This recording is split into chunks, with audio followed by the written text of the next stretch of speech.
Shalom, shalom, shalom para todos vocês. Aqui é o Ney Yosef, que está com você neste momento. Um shalom abençoado. O Eterno esteja conosco com a sua graça e com a sua rica misericórdia. Bom, a gente que expõe teologia, conhecimento, na medida do possível, a gente tocamos em assuntos complexos, né? Assuntos que podem mexer um pouco com a crença religiosa nossa e dos nossos amigos.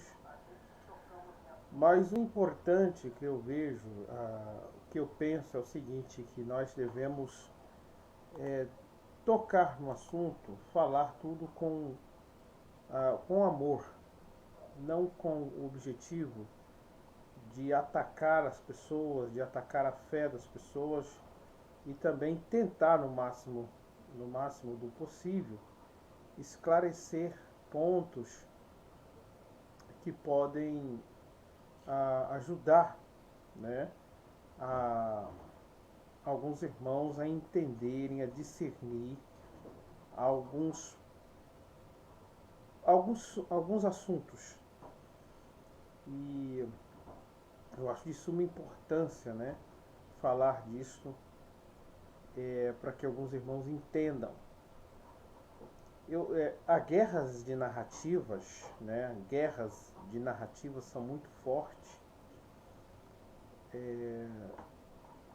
E aquele que não está consciente da chamada guerras de narrativas, ele pode ser enganado e pode se tornar um extremista. Alguém te conta uma narrativa. Narrativa, quando falo, não é só contar história, mas expor algum assunto da Bíblia, expor algum assunto teológico e assim por diante, de sorte que a pessoa não consegue ver os dois lados da moeda. Um dos grandes problemas hoje que nós nos encontramos, que nós temos hoje, é assuntos que às vezes só tem um lado da moeda e poucos não conseguem detectar o outro lado da moeda, pelo menos para pensar. Quando eu falo o outro lado da moeda, eu falo do contexto. O contexto ele pode ser o outro lado da moeda que pode lhe fazer entender do porquê aquilo, né? Do porquê essa situação, do porquê foi dito algo, né? Do porquê fulano falou algo, do porquê aquele texto está se referindo. Tudo tem um porquê, tem um contexto, e às vezes esse contexto é um contexto bastante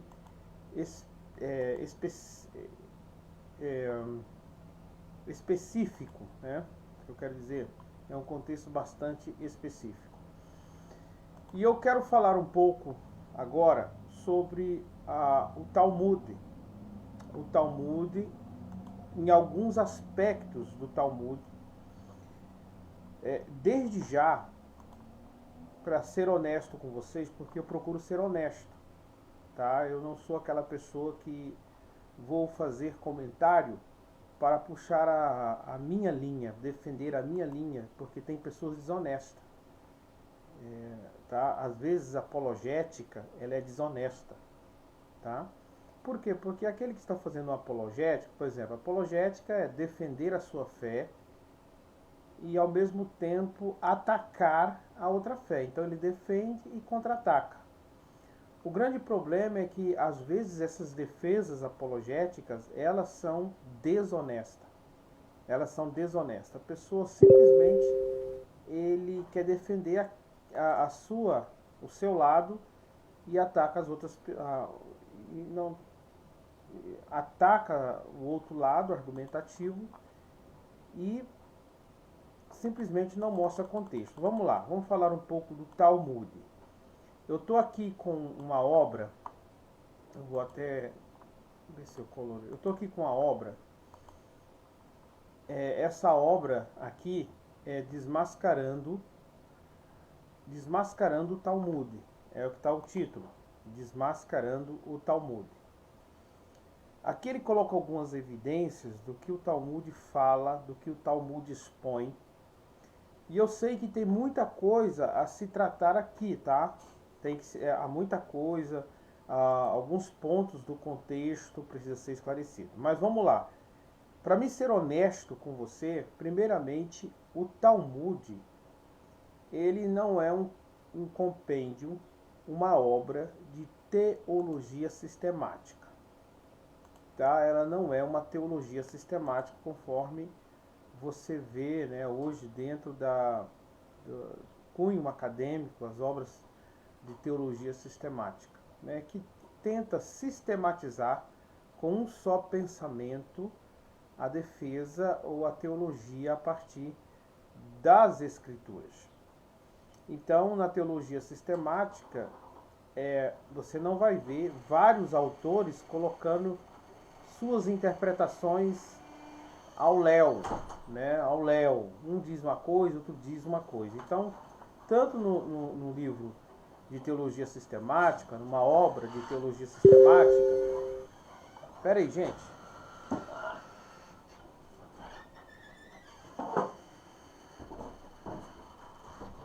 Tanto numa obra de teologia sistemática, ele pode até pegar argumentos de outros autores, mas mesmo assim ele vai trazer uma resposta dentro daquele argumento. O Talmud,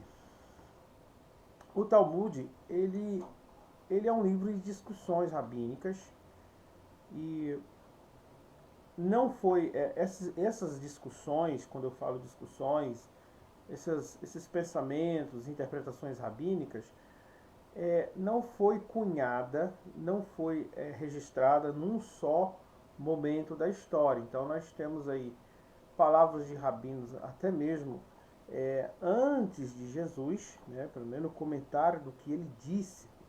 Temos rabinos, textos de rabinos, pensamentos de rabinos que viveram na época de Jesus, pra vocês terem ideia, né?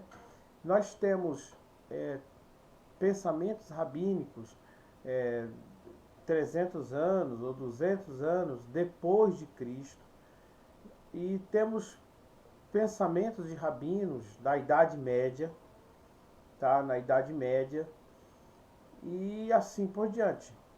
Nós temos comentários rabínicos do século XVIII e assim por diante, do século XIX. Então, pegaram, né, os rabinos pegaram todo esse peso de interpretação e ajuntaram tudo aí, colocaram e formaram o Talmud, né? Formaram o Talmud. Então o Talmud tem muitos comentários rabínicos da Idade Média. E um fazendo comentário na Guemará, né? Comentário sobre a Guemará, sobre o Midrash. E nós temos, claro, um peso de interpretação e de tradição antes mesmo de Yeshua, né? Antes mesmo de Jesus, nosso Senhor e Salvador Jesus Cristo, vir na Terra. Então, é um livro interessante, milenar, de interpretações, tem uma grande sabedoria, porém, ali também tem coisas arrepilantes. Quando eu digo que não é uma teologia sistemática, é que existe afirmações no Talmud, por exemplo, escritas no Talmud, que outros rabinos não concordariam. Tá? Então, tipo assim, tá? Então, às vezes, aquilo que está escrito ali fica por conta do tal rabino. Embora outros rabinos também podem seguir aquela linha de pensamento dele, né? Mas a autoria é dele.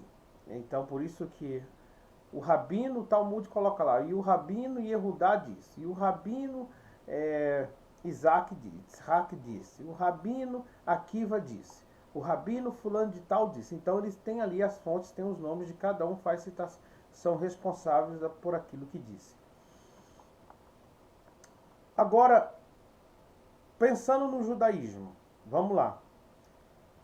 Gente, tem um livro que eu recomendo vocês lerem, que é para vocês entenderem como foi o desenvolvimento realmente da religião judaica, para você ter um vislumbre maravilhoso. Esse livro chama Na Sombra do Templo.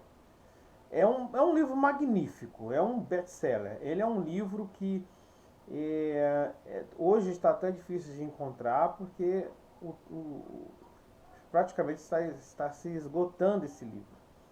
Então, assim, ele é um pouquinho salgado, caro, entre aspas, né? Mas é um bom investimento para você comprar, porque ele é um livro tremendo, que trabalha com bibliografia, ou seja, ele mostra fontes e assim por diante. É um trabalho maravilhoso, tá? Na Sombra do Templo. Quando eu estudava no Yeshiva judaica, os nossos mestres judeus messiânicos, nos indicaram a ler esse livro, embora eu conhecia já o livro, e eu gostei porque até eles lá nos indicou na faculdade esse livro, Na Sombra do Templo. Mas, só para vocês entenderem, no começo, esse livro, que chama Na Sombra do Templo, ele vai estabelecer uma divisão bem clara do que era o rabinato antes e no tempo de Jesus, e o rabinato nos dias de hoje. Ele vai dizer que existe um abismo daquilo que é o rabinato nos dias de hoje, a cultura judaica, a perspectiva teológica judaica nos dias de hoje, e a perspectiva teológica judaica antes e depois de Jesus. Há uma distância enorme, tá?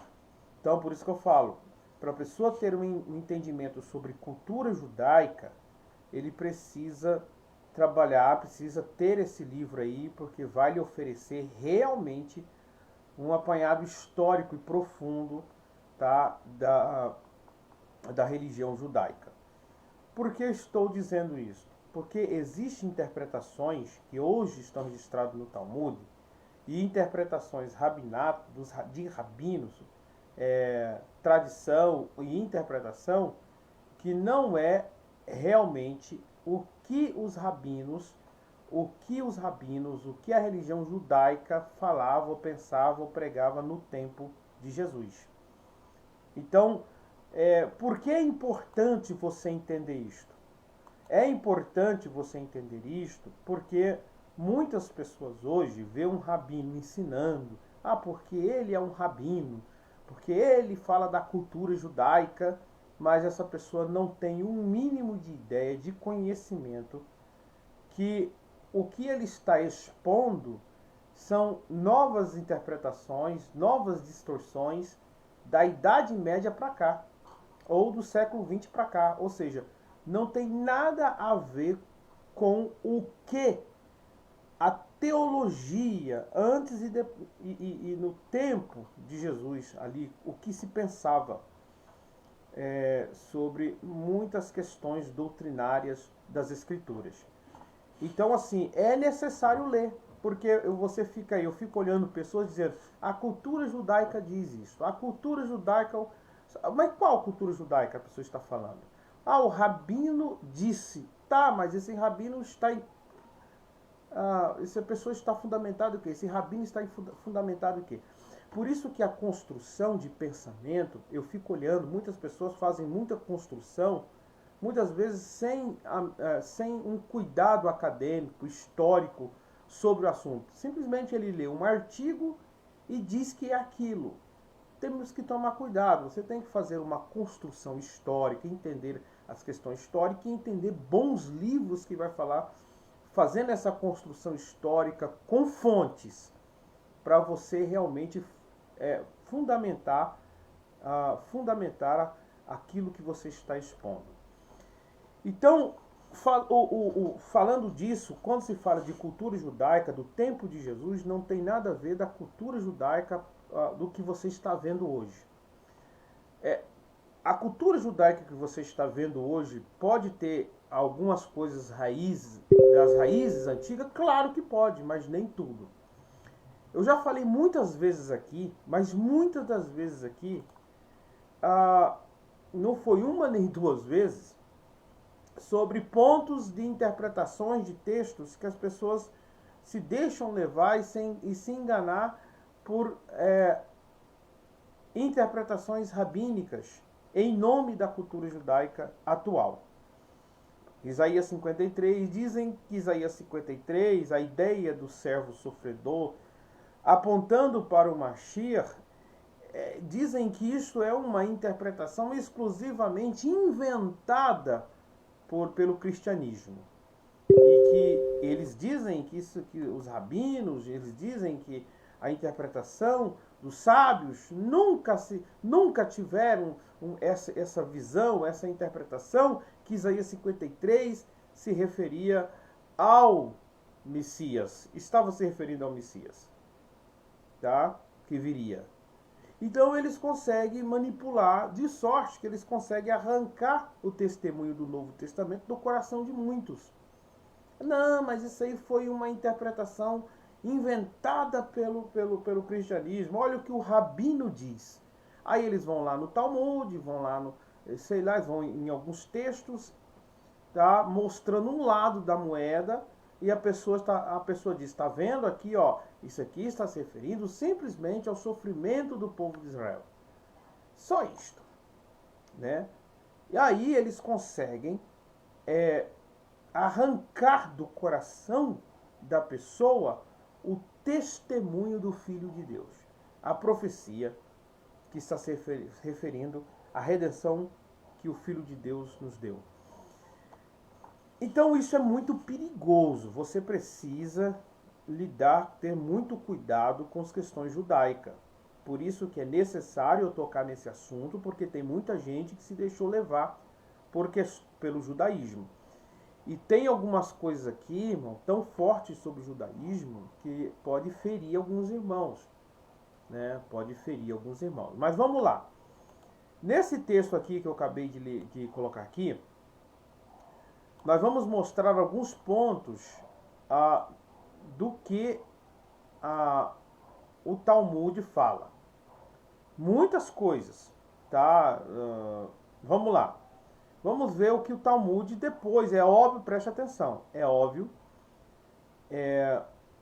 que alguns pontos é legal você entender o contexto, tá? Do que o contexto diz e tal, mas aqui não tem como negar não. Aqui o contexto aqui de muita coisa é isso aqui mesmo, pronto, acabou. O contexto não vai mudar, tá? Vamos lá, nós temos aqui a questão aqui um ponto de vista do escritor que pode ser um pouco contestado, mas ele tem um quê de quem estuda a cultura judaica por muitos anos, como eu, que estuda o judaísmo, tem formação em judaísmo, vai perceber que o que ele está falando aqui é uma grande verdade, tá?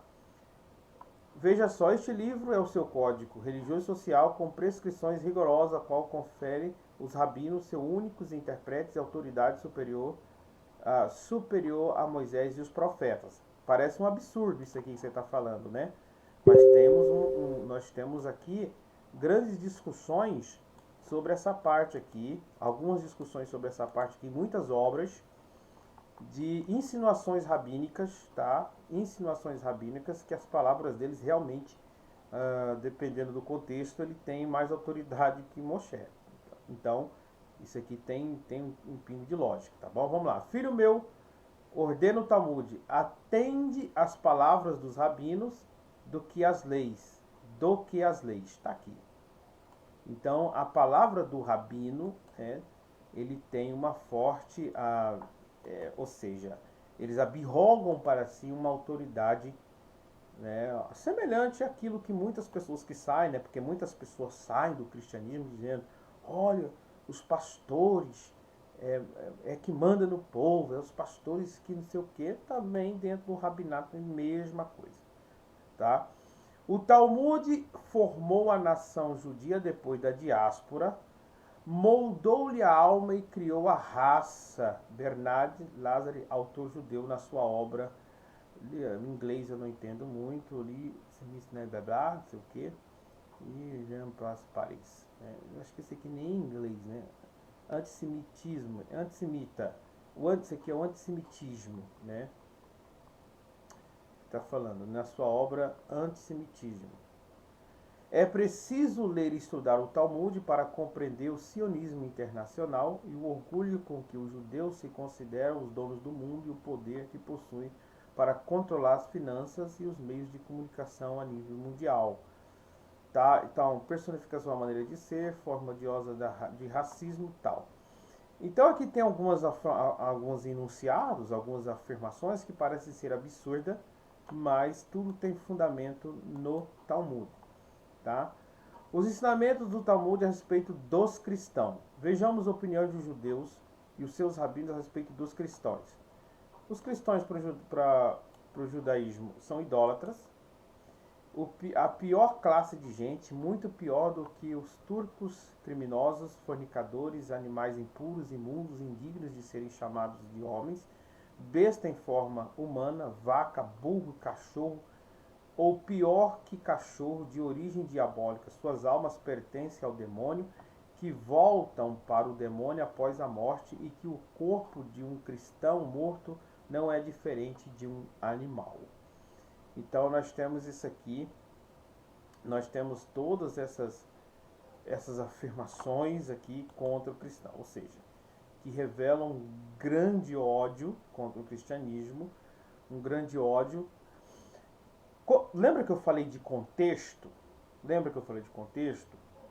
É por isso que isso aqui é um trabalho que você tem que tomar cuidado, que você precisa tomar cuidado, e tem que, você mesmo pode fazer um trabalho procurando qual o contexto. Por exemplo, é muito importante você saber aquele rabino que falou tais palavras, em que época ele viveu. Esse é muito importante. Por exemplo, se temos rabinos, palavras de rabinos que viveram na Idade Média, principalmente ali na Inquisição, imagine, no tempo da Inquisição, por exemplo, aqui, uma pergunta que tem que se fazer: qual cristianismo ele está falando? Mas, por mais que existem diferenças de cristianismo para nós, mas na cabeça dele, será que ele estava se referindo a um cristianismo específico? Ou todo cristão é assim? Por exemplo, os cristãos na Idade Média matavam judeus em nome de Jesus. Você sabe disso, né? Na Idade Média. Então, assim, não era só isto. Não que os judeus eram bonzinhos e tal. Nós temos um fundo histórico quando o Martinho Lutero escreveu Os Judeus e as Suas Mentiras. Tá? Veja, Martinho Lutero, ele teve os seus erros. Mas deixa eu dizer uma coisa. Era ódio em cima de ódio. Infelizmente era um odiando o outro. Os judeus aqui, eles não eram cordeirinhos como muitas pessoas pensam. Porque às vezes a gente fala da Inquisição, nós falamos de perseguição dos judeus, nós achamos que os judeus eram só cordeirinhos, né? Eu sei que a matança como o Holocausto, isso não justifica nada, né? Não, isso jamais, não estou falando nesse contexto. Eu estou falando que dentro do contexto de cristão, isso não só na área da Inquisição, mas dos debates apologéticos que eles tinham.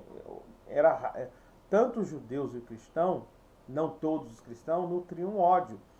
Vamos ver o que Martinho Lutero, dentro do seu contexto histórico, ele disse sobre os judeus. Olha para você ver. Olha a realidade judaica naquela época. Os judeus. Temos aqui o Martinho Lutero, dos judeus e as suas mentiras. Ele diz aqui, ó: os judeus mantêm-nos prisioneiros em nosso próprio país. Nos fazem trabalhar até a última gota de suor. Enquanto se sentem junto à estufa, descansam, engordam e se banqueteiam e se embriagam, vivem folgadamente às custas dos bens produzidos por nós. Capturam-nos e aos nossos bens por meio da sua maldita usura, e ainda debocham de nós e nos cospem por termos de trabalhar para eles. Martinho Lutero. Então veja, Martinho Lutero, eu não estou aqui justificando algumas afirmações de Martinho Lutero, sabe, o ódio. Mas eu quero dizer, o que eu quero dizer é que existia uma pseudo-causa, né? Existia algo que os judeus eles praticavam, que praticamente causava esse, essa visão aqui, né? Essa visão dura, essa realidade. Então, os judeus, eles não eram esse cordeirinho que eram perseguidos porque eram bonzinhos, porque só que temia Hashem, porque seguia suas leis. Não. Os judeus, você sabe que diante da doutrina bíblica, agora eu quero que você preste atenção nisto aqui. Diante da doutrina bíblica, tá? Todos pecaram e destituídos estão da glória de Deus. Judeus que não se arrependeram dos seus pecados, não foram regenerados pelo Espírito de Deus, a sua religião, o seu esforço é aquilo que Paulo escreveu aos Romanos e aos Gálatas. Entende? Eles são legalistas, tá? Eles blasfemam do nome de Jesus. Eles não obedecem à Torá, a qual eles tanto glorificam, capítulo 2 e capítulo 3 de Romanos. Tu sendo ensinador de criança e tal, lá Paulo está falando que ensina a não roubar, mas rouba, não matar, mas adultera e tal. Ou seja, a situação dos judeus, tá? A situação dos judeus também é caótica, eles estão caídos e precisam da glória de Deus, eles precisam ser restaurados. É por isso que Paulo vai dizer que encerrou todos debaixo do pecado. Então, os judeus que não obedecem ao Senhor Jesus Cristo, não tiveram encontro realmente com o Senhor Jesus Cristo, eles são religiosos. Mas por isso que a maldade vão brotar no coração deles e no coração de todos aqueles que professam somente uma fé, sem o conhecimento, sem a regeneração. Servir a Deus é muito mais que religião, não basta eu ser religioso. Paulo era um religioso, por isso que ele disse lá, eu era zeloso da lei. Ele era uma pessoa zelosa. Né? Imagina, dá para você imaginar Paulo como fariseu recitando o Shema Israel e aquela coisa, mas queria matar cristão, perseguia cristão, tinha um coração não regenerado, até que ele teve um encontro glorioso com o Senhor Jesus Cristo, que mudou o seu coração, e agora ele teve um encontro verdadeiro com Deus. Então, assim, eu não estou aqui justificando o holocausto, misericórdia, o sangue de Jesus nos guarda disso, mas estou falando que existiu o quê? E olha que se nós formos trabalhar, eu poderia trabalhar melhor, trabalhar com as questões históricas, né, do judaísmo perante o século, para vocês verem. Vamos lá, vamos ver o que o Talmud aqui, agora vamos para as provas, né? Os goins são impuros. Beleza.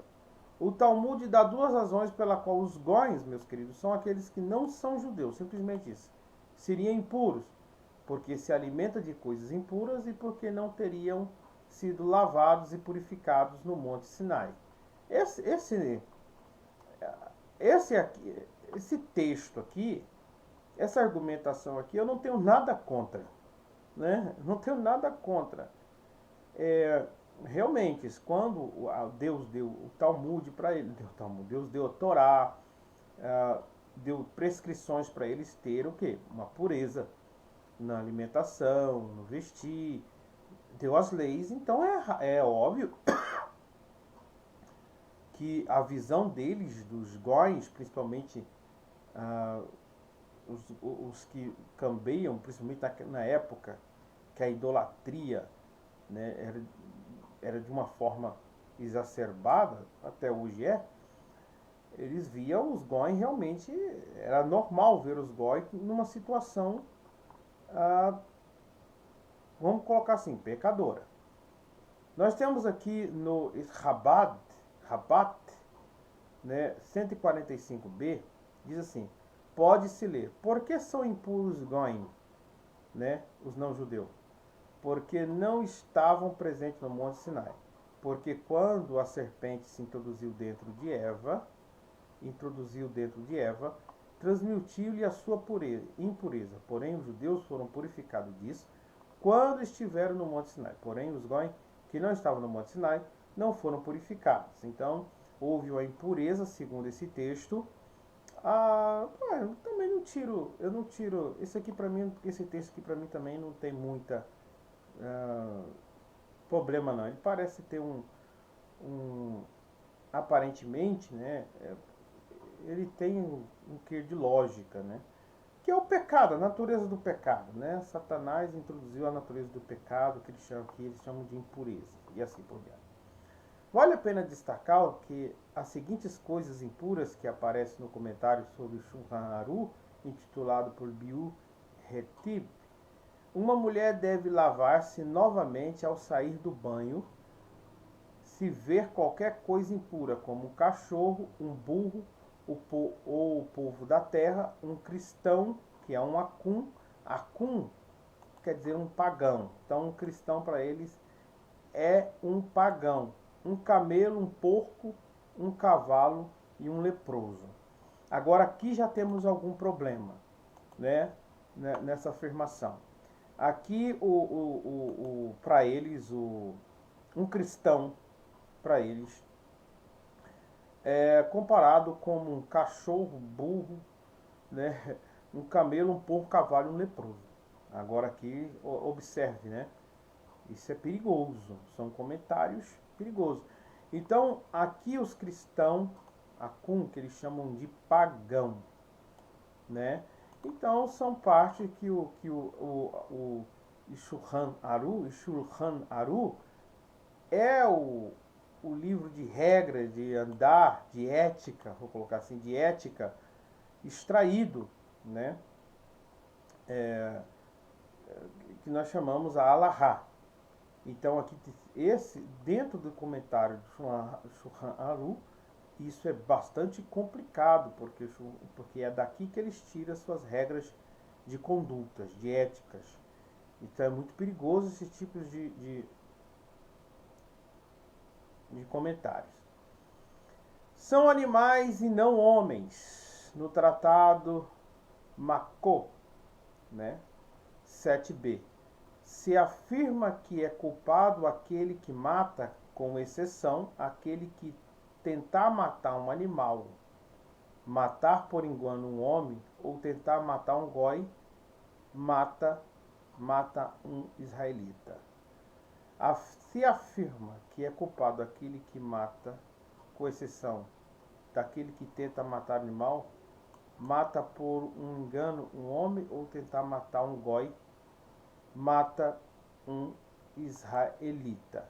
Ou seja, então matar um goi, né, não tem problema não. Agora matar o israelita, tudo bem. Bom, no Orach Haim, em 225:10, lê-se: aquele que observa e admira criaturas formosas, ainda que seja um acum ou um animal, deixa que diga: bendito seja o nosso Deus, Rei do Universo, que colocaste tais coisas na terra, né? Então, veja, acum, novamente digo que é um pagão. Se diferem dos animais na forma. No Midrash Talpiot,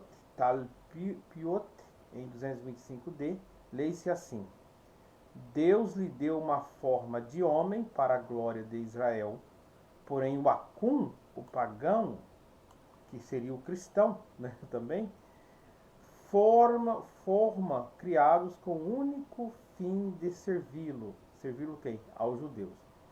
Dia e noite, nunca serão aliviados desse serviço. É o próprio do filho de um rei, um israelita, que os animais na sua forma natural, os animais na sua forma de seres humanos, estejam ao seu serviço.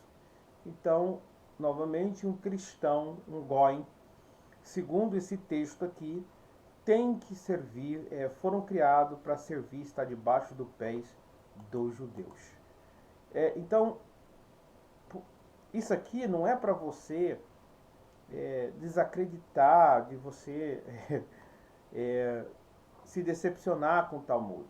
Isso aqui é para você entender que o Talmud não é as Escrituras. A Escritura é uma coisa, a Palavra de Deus é uma coisa e Talmud é outra. Por que que eu, como um estudante de cultura judaica, de cultura judaica, faço uso de literaturas, de literaturas ou até do Talmud para fazer paralelismo? Veja, por exemplo, quando eu poderia pegar aqui e um monte de texto do Talmud, retirado do Talmud, que destaca a interpretação, tá? A interpretação de Isaías 53, que ali está falando, muitos rabinos confirmam que aquele texto está falando do Messias, tá? Do Messias. O que acontece? O meu ponto de partida, o ponto de partida da doutrina, tá? O ponto de partida que eu interpreto o texto vem das próprias Escrituras do Novo Testamento. Simplesmente isto. Por que eu vou e por que eu posso usar literatura judaica não para ter essa literatura como fonte única de autoridade, mas isso é só para desmascarar pensamentos e mentiras judaicas e mentiras daqueles que dizem que tal interpretação só foi inventada pelo cristianismo e ponto. Então a gente usa pesos de literatura judaica não como fonte de autoridade sobre as escrituras, mas a nossa fonte de autoridade vem das próprias escrituras. Então nós usamos textos judaicos, comentários de rabinos, simplesmente para mostrar para os indivíduos que tal interpretação de tal passagem da Bíblia, ela não foi inventada conforme os rabinos e judeus acusam os cristãos de dizer que tal interpretação é invenção da igreja cristã. Então vamos ver, eu vou mostrar aqui para vocês Isaías 53, à luz, aqui ó, o perfil do Mashiach, do Messias Yeshua, ou seja, de Jesus Cristo, na Guemará e nas palavras dos sábios no Talmud. Tá? Nós temos judeus dizendo aí que dizer que Jesus, que Isaías 53 é uma invenção do cristianismo, está aqui, ó, um monte de fonte, ó.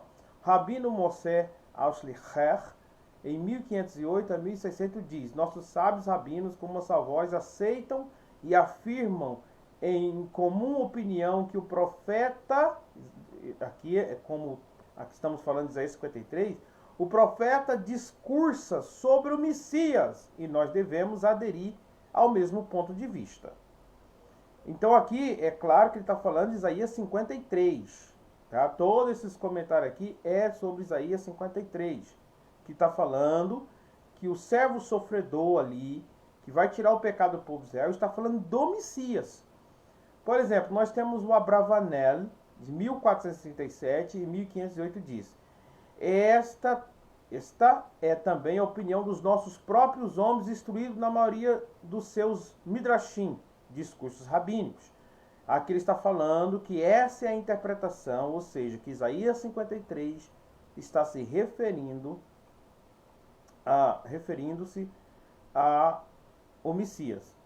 Na segunda metade do século X, quanto a mim, eu vou considerá-lo como aludindo ao Messias. Também, Rabino Yafet Ben Ali. Abraham Farisol, 1451 a 1526, diz: neste capítulo parece haver uma semelhança e há alusões consideráveis ao mistério do Messias cristão, Olha, ele está até fazendo, o Messias cristão, ele está até fazendo uma comparação de Isaías 53 com o Messias cristão, né, do cristianismo, né, que morreu na cruz do Calvário e tal, para se cumprir o que diz o profeta Isaías. Aos eventos que são aplicados para ter acontecido com ele, de modo que nenhuma outra profecia deva ser encontrada que se aplica tão bem ao assunto que pode assim imediatamente lhe ser conferido. E assim por diante, nós temos o Targum de Yonatan, da introdução em Yeshayahu Hanavi 52:13. Este é o meu servo, o Messias. Porque os judeus, eles dizem, não, porque os servos ali é lá, como o Isaías 53, você tem que ler a partir do Isaías 52. Isso aí, Isaías 52:13, tá? O servo ali é só Israel. No Targum de Yonatan, eis o meu servo, o Messias, né? O Mashiach. Nós temos o Gersonides em 1288, em 1334, em Sefer Devarim, Deuteronômio, ou seja, Sefer quer dizer o livro de Devarim, que quer dizer o Deuteronômio 18:18. De fato, o Messias é tal profeta, pois indica no Midrash, no servo, eis o meu servo. Então, Gersonides, ele está fazendo uma referência a Isaías 52, né, que é o servo sofredor, o mesmo servo sofredor de Isaías 53, ele está fazendo uma referência ao grande profeta que viria, né, ao Deuteronômio capítulo 18:18, a qual Pedro, no seu discurso, diz que Jesus é esse profeta, e se o povo não ouvi-lo, será cortado no meio do seu povo. Nós temos o Midrash Terumá, no livro 1 da Parashá quer dizer porção, da porção 6, foi exaltado acima de Avraham é Abraão, exaltado acima de Moshe, que Moshe é o Moisés, e ainda mais exaltado do que os arcanjos, Midrash Terumá. Então tá aqui, ó, irmão. E ele está fazendo novamente a conexão com Isaías 52:13. Quem é o servo ali, sofredor? Nós temos Yalkut Shimioni, atribuída ao Rabi Simeon Kará, diz em Zacarias 4:7, o rei Messias é maior que os patriarcas, porque é dito: eis que o meu servo procederá com prudência e será exaltado, elevado e muito sublime. Isaías 52:13 novamente. Bom, aqui estamos provando, tá, que dentro da interpretação rabínica, não, mas é muita coisa aqui, é muito comentário, gente, aqui é muito, ó. Aqui já vai, ó, Maimônides, o grande erudito rabínico, né, que viveu de 1135 a 1204, escreveu ao Rabi Jacob al-Fahumi, do mesmo modo está em Isaías que Messias apareceria sem reconhecer um pai e uma mãe, pois foi crescendo como renovo perante ele e como a raiz que sai de uma terra seca. Isaías 53:2. O Maimônides está deixando claro que a interpretação de Isaías 53, começando Isaías 52, está falando sim do grande e Salvador Jesus Cristo, que é o nosso Mashiach. Vamos lá? Mais um. Midrash Terumá, o Rabino Nahiman, diz: a palavra homem, na passagem, um homem que seja a cabeça da casa de seu pai, Números 1:4, alude ao Messias, o filho de Davi, porque está escrito: eis aí o homem cujo nome é Tezemar, renovo, onde no Targum de Yonatan interpreta: eis o homem, o Messias, Zacarias 6:12. Assim é dito o homem de dores, experimentados nos sofrimentos, e como de um que os homens escondiam o rosto, era desprezado, e não fizemos dele caso algum.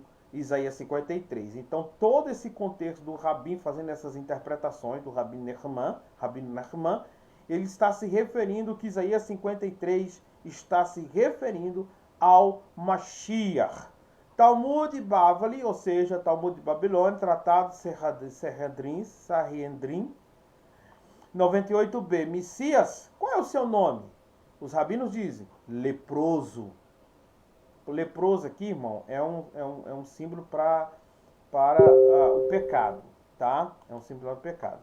Aquele da casa de Rabi, Rabbi Yehudá Hanassi, o autor da Mishnah, em 135 a 200, seus alunos disseram, o nome do Messias é Rolacha, o enfermo, porque diz, certamente carregou as nossas enfermidades. Tá aí. Aqui eu estou colocando fontes rabínicos de rabinos que não são cristãos e outra, às vezes eram até contra o cristianismo. Mas estou provando que temos interpretações que de Isaías 53 como Messias não é invenção do Novo Testamento aplicada ao cristianismo, conforme os rabinos gostam de acusar, os rabinos modernos. Os rabinos antigos não tinha nada que distorcer do que ir contra esse texto, mas eles deixaram claro que o texto de Isaías 53 e muitos textos estavam apontando para o Messias a qual eles estavam esperando. Então, gente, é isso aí. Temos mais aqui, tá? Então, nós temos aqui outras afirmações do Talmud, tá? Agora, nesse texto aqui que nós estamos lidando com algumas palavras absurdas do Talmud, para vocês entenderem, tá? Nós temos que podemos recitar também que está escrito no Orach Chaim, se devemos lastimar os porcos quando sofrem de uma doença, porque seus intestinos são semelhantes aos nossos, com muito mais razão, devemos ter compaixão dos pagãos quando se virem afligidos desta maneira. Misericórdia. Se propagam como besta. Sanhedrin 74b. Tosefot diz assim, a relação sexual de um goi é igual de uma besta. O Katubot, em 3b, completa. O sêmen de um goi não judeu, tá, tem o mesmo valor do que uma besta. Tá bom? Tá aqui as fontes. No Eben Haaser 44.8 diz o seguinte, se um judeu contrair casamento com uma cum, ou seja, com uma cristã, ou com a sua servente, o matrimônio é nulo, porque eles não estão capacitados a contrair matrimônio. Portanto, se uma cum ou uma servente contrair casamento com um judeu, o matrimônio é nulo. No Zohar, segundo 64b, lê-se assim, o Rabino Abba disse, se unicamente os idólatras mantivessem relações sexuais, o mundo deixaria de existir. Por isso é que se ensina que um judeu não deve entregar-se a esses ladrões infames, porque se estes se propagaram em maior quantidade, será impossível para nós continuarmos existindo por causa deles, porque eles dão à luz criança da mesma maneira como cachorros. Então, resumindo aqui, é muita coisa. Resumindo aqui, o Talmud não é a Bíblia, não é as Escrituras. O Talmud, nem todos os rabinos, aí nós não sabemos quem, mas sabemos que a maioria, você sabe que a maioria do judaísmo é incrédulo e são ferrenhamente contra o Novo Testamento, contra o Mashiach das Escrituras e contra os cristãos em geral, né? Então, assim, tem muita gente muito iludido sem saber lidar com essas coisas do Talmud, da literatura judaica. Muito iludido. Agora aqui você vê porque havia, às vezes, principalmente na Idade Média, tanto cristão como judeu, havia ressentimento, havia palavras, por exemplo, você pega Martinho Lutero. Martinho Lutero lidou muito com o judeu. Martinho Lutero tinha palavras muito fortes, mas ao mesmo nível dele também havia os judeus que tinham palavras muito fortes, conforme isso que estão vindo aqui. Entendeu como é que é? Por isso que nós temos que apegar com as escrituras e pronto, porque Jesus nos tem nos ensinado. Filhos do diabo, no Zorra 1:28b diz o seguinte: era a serpente o animal mais astuto de todos quanto havia feito o Senhor Deus sobre a face da terra. Gênesis 3, mais astuto que todos os outros animais, ou seja, os povos idólatras da terra, pois eles são os filhos da antiga serpente que seduziu Eva. Tá, ele não está errado não, quem não é filho de Deus é filho do diabo. Até mesmo o judeu que não aceita Jesus Cristo está contaminado com o veneno da serpente. O problema é que os judeus, eles fazem afirmações, tipo assim, né, judeus incrédulos, como esses que não creem no Messias, eles acham, o que causa o impacto aqui é que eles caem eles estão naquelas palavras de Jesus que diz assim, vós tem por pais o diabo, né? E quereis satisfazê-lo, porque vocês querem me matar. Jesus tá. Eles perseguiam Jesus, né? Mas a questão é que o Novo Testamento batia muito em frente com o orgulho nacional. Por exemplo, um judeu que não aceita Jesus, não anda nos caminhos do Senhor, conforme Jesus ensinou, estão falando até uma verdade, mas eles acham que porque são judeus, eles acham que eles não estão enquadrados nesse ponto de vista aqui. É o seguinte, no ponto de vista bíblico, quem não nasceu de novo, Paulo diz lá em Efésios, que são filhos da desobediência. Tá? São filhos da desobediência. Ou seja, também são filhos do diabo. Então isso aqui não é só para os gentios, é para todos aqueles que não nasceram de novo. Então esse negócio de ficar puxando sardinha, tem gente aí que virou fanático em judaísmo. Mas se os judeus não se converter, estão perdidos. O melhor argumento apresentado pelo judeu para provar que os cristãos e não judeus pertencem à raça do demônio é o fato de que não estarem circuncidados, o prepúcio dos não-judeus os impede de ser chamados filhos do Altíssimo, pois através da circuncisão que o nome de Deus, Israelaizer, integra na carne do judeu circuncidado. Bom, veja, realmente essas palavras aqui conduzem o que os judeus pensavam.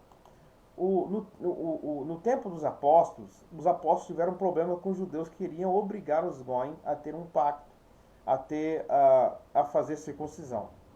Então eles alegavam que se os gentios não fizessem circuncisão, não se circuncidassem, eles não podiam ter a salvação. Eles não poderiam ter um pacto com Deus. Eles queriam obrigar os goim. Aí teve aquele concílio, Atos capítulo 15. Aí Tiago disse que não era para impor peso nos gentios, né? Não era por mais que se abstém de carne sufocada e tal. Mas o assunto, né, o que provocou esse concílio, teve por ponto de partida a circuncisão.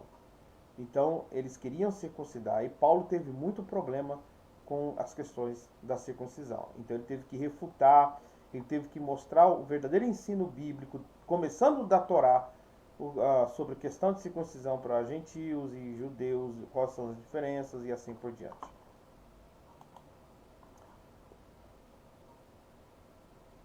Mas impura. Tá bom, se eu for ler aqui é muita coisa. Então, aqui, resumindo, eu deixo um alerta primeiro, para você se afastar do fanatismo. Larga de ser fanático, tá? Não seja fanático. Creia mais no que estuda mais do que a Bíblia, o Novo Testamento. Leia, estude as Parashot. Gente, preste atenção nesse conselho. Estude as Parashot, mas leia também o Novo Testamento, que relata o Novo Pacto. Leia com muito cuidado, sem esse fanatismo com o judaísmo. O que eu estou dizendo aqui sobre judaísmo, isso não tem nada a ver com essa bobagem, palhaçada de cristão que tenta arrancar tudo que é do judaísmo das escrituras. As escrituras veio do judaísmo. Mas lembra que eu falei no começo, baseado no livro Na Sombra do Templo, que é um altamente acadêmico, que o judaísmo, muito do judaísmo, das esperanças, interpretações, ética do judaísmo, antes e também contemporâneos de Jesus, não é o mesmo judaísmo de hoje. Está lá na Sombra do Templo. É um livro espetacular. Então é por isso que você vai ver essas coisas. Então você não tem que ter aversão ao judaísmo. A Bíblia está imergido dentro de um contexto judaico. Tá? Dentro de um contexto judaico. Irmãos, eu vou indicar novamente o livro Na Sombra do Templo. Por favor, leia esse livro. Tenha acesso a esse livro. Até você que estuda cultura judaica, você que é toraísta fanático, né, que isola o significado para as pessoas. Você que fala de grego, que é impossível ter escrito em grego, pelo amor de Deus, vocês precisam estudar com fatos históricos, tá? Nós temos passagens no Talmud, que os rabinos mesmo diziam, tá? Que os rabinos afirmavam que se tinha uma língua a qual a Torá deveria ser traduzido para mais acesso ao povo, era o grego. Isso está lá na literatura judaica. O grego, a arqueologia achou inúmeros de tumbas judaicas, tá? Com inscrições gregas, tá? Porque na realidade os judeus, você já viu o judeu, a maioria dos judeus, eles falam uma, duas línguas. Era comum os judeus falar hebraico, aramaico e grego, né? Que era uma língua extremamente comum naquela época por causa da helenização do mundo, era a língua do comércio e assim por diante. E por causa de todo esse contexto, você lê a história dos Macabeus, de Alexandre o Grande e assim por diante, né? A história de Antíoco, toda a relação de Herodes, Roma ali, que priorizou o grego, esteve presente ali em Jerusalém. Então o grego era altamente comum ali em Israel. E tem uma coisa, existe uma especulação acadêmica, debates acadêmicos a respeito da verdadeira intenção